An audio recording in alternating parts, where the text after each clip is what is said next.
O, Rosa. Ete. Oh.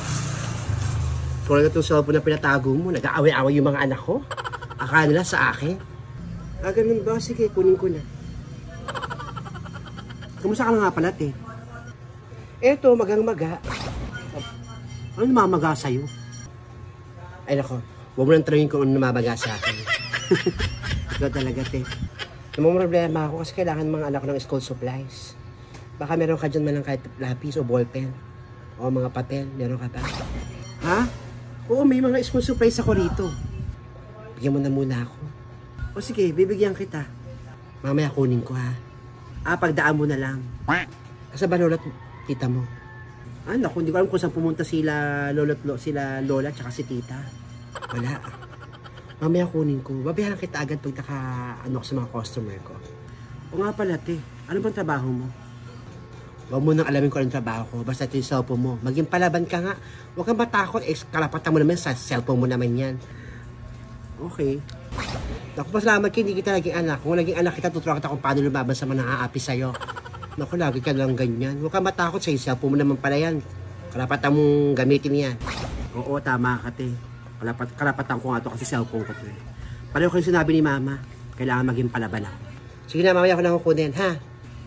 O sige tayo mamaya, daanan mo na lang yung school supplies na kukunin mo. Just na ako, punta pa ako dun. Sige, ingat.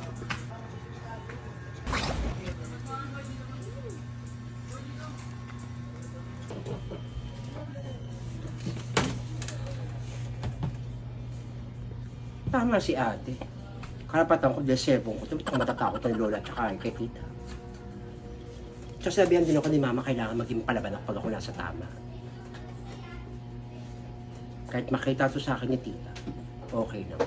Subukan nila akong pakialaman sa gamit ng cellphone.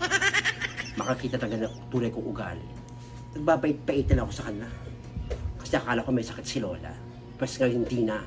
Dahil alam ko yung mga kalokohan na sa akin. Makaligo na nga. Parang dry na itong hair ko. Ay, salamat. Nakaligo na rin. Kailangan lagi akong maganda. Mula nag-stay ako dito, parang nalosyang ako sa bahay na ito. Nakakatulong nila ako. Pasalamat sila, mabuti akong apo ha, at pamangkin. So, huwag nila akong aabusuhin. Gamit ka na siya po, wala pa naman bumibili.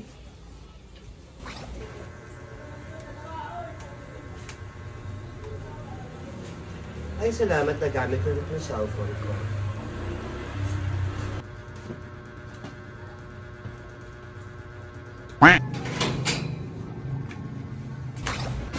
O, tita, nandiyan ka na pala. Nasaan si Lola?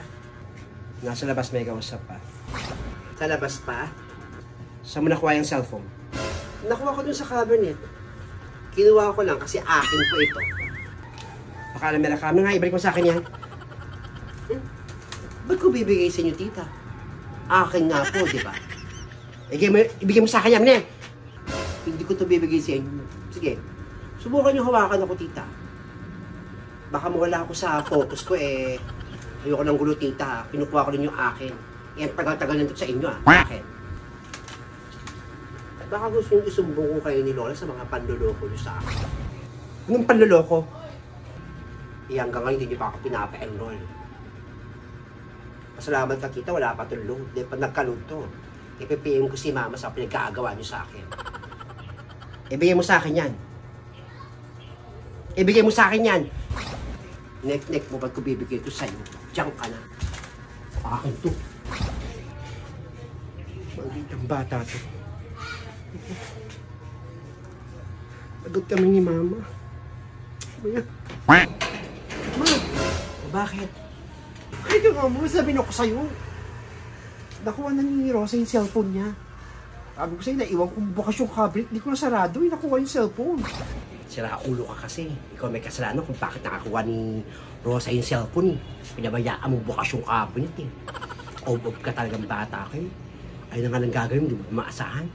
At natakot ako na isumbong tayo sa nanay na hindi pa natin siya pinag-enroll at saka yung panloloko natin. Hindi kaya alam niya na ba ang mga pangyayari? Ako, walang kaalam-alam yan. Hindi nila alam yung ginagawa natin. Hindi wala namang idea yan. Kung talaga, nagigil ako sa'yo. Ang gagawin natin, Mama? Madama ka ulit, galingan mo. Nagigil ako sa bata niya kung makasagot sa akin, ha? Nagigil ako. Oo, ako bahala. Gagawa ko ng paraan para maawa sa kanyang bata. Maghihimay-matayan ako. Papakita ko na nangihina ako para hindi magsumpo yung bata. Nagigil ako sa'yo. Ano ko sa'yo?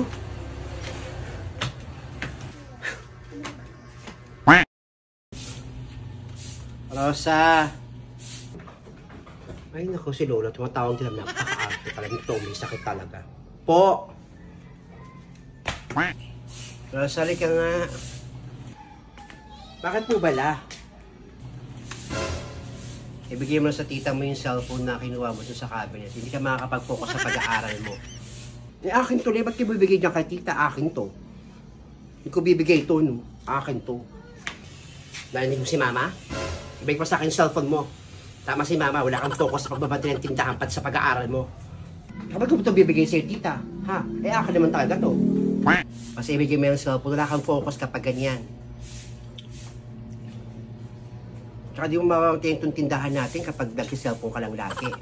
Sige, nasuloy mo na sa tita mo. Masakit yung dibdib ko. Akin to, bibigay ko sa inyo. Papayag, eh, akin to. Tsaka hindi pa ako pinapa-enroll sa FEU Alabang. Tsaka huwag ka mag-alala, i-enroll ka namin. Habang yung cellphone. Kala nyo. Akin ko kunin nyo.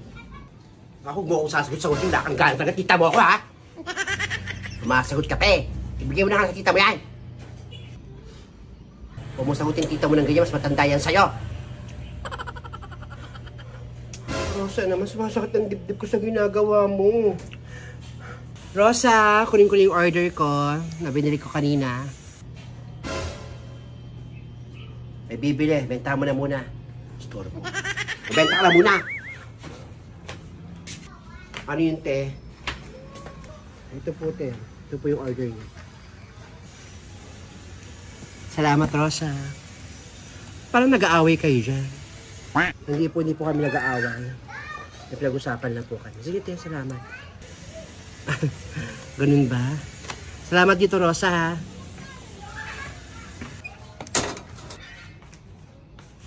Rosa, nagbayad ba yung babaeng yon? Wala kikipag-usap doon, ha? Hindi mo naman trabaho nun.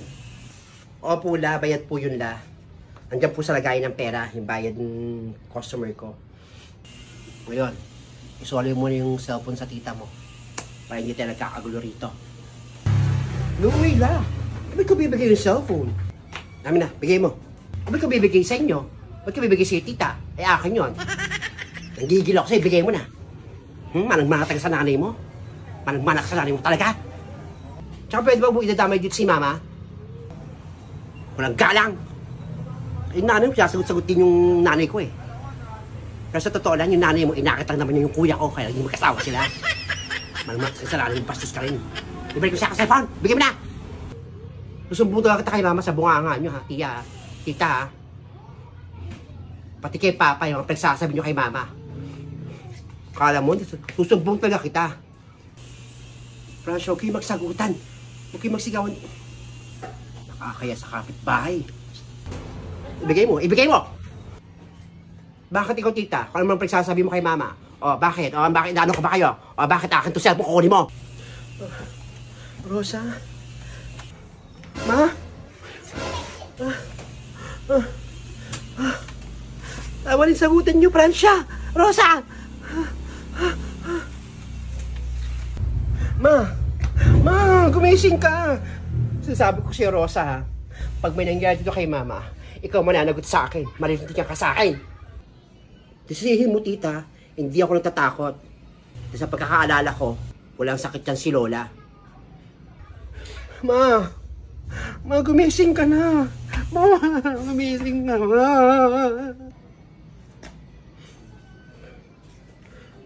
Di pa gumigising si Lola. Tutukay na himatay si Lola. Hala. Ma, gumising ka na, ma. Ma, gumising ka. Alam mo, Rosa, pag may nangyari dito kay Mama, umanda ka taga sa akin, bata ka. Tutukay na himatay si Lola. Wala naman itong sakit eh.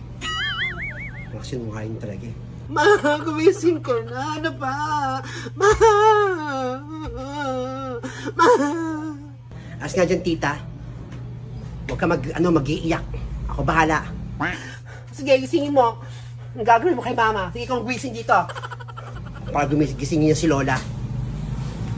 Ayaw mong gumising, Lola, ha?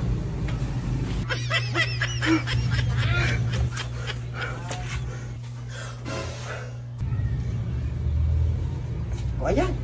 Gising, tita. Pasus na bata to. Pwede ba, Lola? Tumigil na kayo sa kaartehan ninyo. Isa kayong tita. Kahit alam mo namang hindi taga nahihimatayan si Lola, nag-iinakti ka rin. Tigilan mo na yan, Lola. Ang tanda-tanda nyo na sinungaling pa kayo. Noong nakaraan, nanghalam ako ng cellphone doon sa babaeng nagpupunta rito. Diyan kay ate, nirecord ko yung pinag-uusapan yung dalawa. Sasabi nyo na geng-geng ako, uto-uto ako, pating manang-manaw kay mama na mga geng-geng kami. O ngayon, diba, Lola? Napakatanda nyo na sinungaling pa kayo. Hindi nyo na ako mauuto ngayon. No? Hindi na ako mauuto. At saka tita, Lola, masama yung ginagawa nyo pagsisinungaling. Ang tanda-tanda nyo ni. Mabait akong apo, Lola, at mabait akong pamangkin, tita. Dati na sinusunod ko sa inyo eh. No? Pero hindi ako kagaya ni Ninita. Naloloko-lokohin nyo lang. Mga sinungaling kayo. Kaya pag hindi nyo ko pina-enroll sa FEU Alabang ni Lola, tita, magsusumbo kay mama kung anong pinagkagawa nyo sa akin. Lagot kayong dalawa! Hindi ko. Pwis na bata. Pwis na babae. Alam ko na, magkakilala ng babae yun. Yung ano yan, babae yun. Yung kanina. Kasabot niya na yun eh. Tama ka, ma. Mukhang magkakilala nga yung dalawang yun. Kaya minsan nakikita ko yung babae yun eh. May susulyapan nga talaga silang dalawa. Kaya tayo nabukin niya ni Rosa. Ang gagawin natin, ma? Ewan ko sa'yo. Ako na naman sisisi mo, kasalanan ko na naman. Kung nalaman ng bata, wala akong sakit. Huwag tayo kay Emiliana. Nangako pa naman ako pag-aaralin ko sa FEU talaga yan. Ang mahal-mahal pa naman sa FEU. Gagawin natin. Tama kayo, mahal-mahal sa FEU. Alam ba, ba't kasi yung sinabi mo kay Emiliana na pag-aaralin mo yung bruhan ng anak? Tinang ugali, lumalabas. Pagka-demonita. Huwag lang sana magsumo yung bata. Yung gigilok sa bata yung ugali, oh. Maldita pala yung bata niyan. Mas maldita pa yung kay Ninita. Kunti pa si Ninita, hindi ganyan. Ang gigigilok sa bata nito. Pauwi lang natin yan. Kaya i-enroll sa ano yan, FEU. Pauwi lang hal natin yan. Mas maganda pa. Tama ka, pauwi lang natin yan. Kaya natin pain dito. Huwag kasi magbatik ang tindahan. Tulungan mo ako sa tindahan, sa business na to. Buti nga, bigyan tayo ni Blandina ng business, pati ng Kuya Peter Luis. Oo, magbabantay na ako tindahan, tulungan na kita. Hindi ko magbantay ang tindahan. Gusto ko lang, malabas-labas ako. Shit, alam mo ito rin na wala na akong sakit. Alam nyo, naghihima-himatayan lang ako. Kakasakit bata niya. Kala nga muna, ma. Baka manggigil ako sa bata niyo. Kala magawa ako sa babae niya.